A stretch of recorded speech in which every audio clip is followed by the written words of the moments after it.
Anterior പിറ്റ്യൂട്ടറിയിൽ നിന്ന് produce ചെയ്യുന്ന രണ്ട് പ്രധാനപ്പെട്ട ഹോർമോൺസ് ആണ് LH ഉം FSH ഉം. അതായത് LH എന്ന് വെച്ചാൽ ലൂട്ടിനൈസിങ് ഹോർമോൺ, FSH എന്ന് വെച്ചാൽ ഫോളിക്കിൾ സ്റ്റിമുലേറ്റിംഗ് ഹോർമോൺ.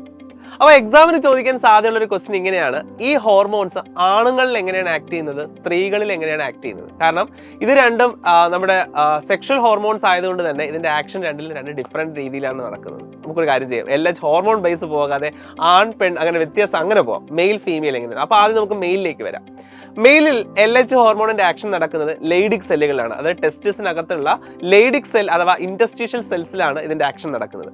എന്നിട്ട് ലെയ്ഡിക് സെല്ലിനോട് പറയും, മോനെ ലെയ്ഡിക് സെല്ലേ, നീ നിന്റെ പ്രധാനപ്പെട്ട ഹോർമോൺ അങ്ങോട്ട് പ്രൊഡ്യൂസ് ചെയ്യാൻ പറയും. ഏതാ ഹോർമോൺ?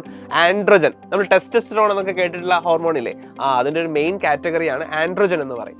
സോ ഈ ആൻഡ്രോജൻ ഹോർമോൺ പ്രൊഡ്യൂസ് ചെയ്യും. ആണുങ്ങൾക്ക് ആണത്വം കൊടുക്കുന്ന ഹോർമോണാണ് ആൻഡ്രോജൻ. അപ്പൊ എല്ലാം പഠിക്കുക എളുപ്പമുണ്ടല്ലോ. അപ്പൊ ആണുങ്ങളുടെ ഹോർമോണാണ് ആൻഡ്രോജൻ എന്ന് പറയുന്നത്. ഈ ആൻഡ്രോജൻ ഹോർമോൺ സ്പെർമാറ്റോജെനിസിന് സഹായിക്കുന്നതോടൊപ്പം തന്നെ സെക്കൻഡറി സെക്ഷൽ ക്യാരക്ടേഴ്സിനും സഹായിക്കുന്നുണ്ട്. താടി, മീശ, സൗണ്ട് ചേഞ്ച്, അത് മസ്കുലർ ഡെവലപ്മെന്റ്, ജെനിറ്റൽ ഓർഗൻസിന്റെ ഗ്രോത്ത്, പെബിക് ഹെയർ ഡെവലപ്മെന്റ്, ഇങ്ങനെയുള്ള സെക്കൻഡറി സെക്ഷൽ കാര്യങ്ങളെല്ലാം കൊണ്ടുവരുന്നത് ഈ ആൻഡ്രോജൻ ഹോർമോൺസ് ആണ്. അതവിടെ നിൽക്കട്ടെ. രണ്ടാമത്തെ ഒരു ഹോർമോൺ കൂടിയുണ്ട് FSH, അതായത് ഫോളിക്കിൾ സ്റ്റിമുലേറ്റിംഗ് ഹോർമോൺ. ഇത് നേരെ പോയി ആക്ട് ചെയ്യുന്ന സെർട്ടോളി സെൽസ് എന്ന് പറയുന്ന സെല്ലുകളിലാണ്. എന്നിട്ട് സെർട്ടോളി സെല്ലിൽ നിന്നും ചില ഫാക്ടേഴ്സ് റിലീസ് ചെയ്യിപ്പിക്കും, വിച്ച് ഹെൽപ്സ് ഫോർ സ്പെർമിയോജെനസിസ് അല്ലെങ്കിൽ സ്പെർമാറ്റോജെനസിസ്. അപ്പൊ ഇങ്ങനെ സ്പെർമാറ്റോജെനസിന്റെ വേണ്ടിയിട്ട് ഹെൽപ്പ് ചെയ്യുന്ന ഹോർമോൺ കൂടിയാണ് FSH.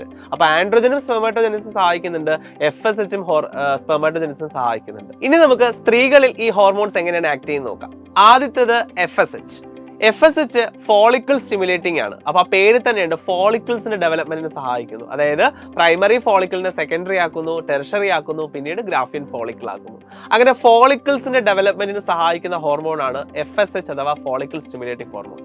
എന്നാൽ അതേസമയം LH ലൂട്ടിനൈസിങ് ഹോർമോൺ എന്ന് പറയുന്നത് മെൻസ്ട്രുവൽ സൈക്കിളിന്റെ 14ാമത്തെ ദിവസം അതിന്റെ മാക്സിമം അളവിലേക്ക് എത്തുകയും LH ഹോർമോണിന്റെ അളവ് കൂടുന്നത് കാരണം ഈ ഗ്രാഫിയൻ ഫോളിക്കിൾ പൊട്ടിയിട്ട് ഓവത്തിന് റിലീസ് ചെയ്യുകയും ചെയ്യും. And that process is called ovulation.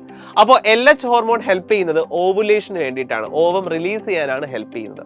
So ഇങ്ങനെയാണ് ഈ ഹോർമോണൽ ആക്ഷൻസ് വരുന്നത്. അപ്പോൾ ഈ രണ്ട് പ്രധാനപ്പെട്ട ഹോർമോൺസ് LH ഉം FSH ഉം കൃത്യമായിട്ട് പഠിച്ചു പോവുക. ക്ലിയർ ഐഡിയ ഇട്ട് തന്നെ പഠിച്ചിട്ട് പോവുക. പരീക്ഷയ്ക്ക് എന്തായാലും എക്സാമിന് ചോദിക്കും കേട്ടോ. അപ്പോൾ പഠിക്കാൻ മറക്കരുത്.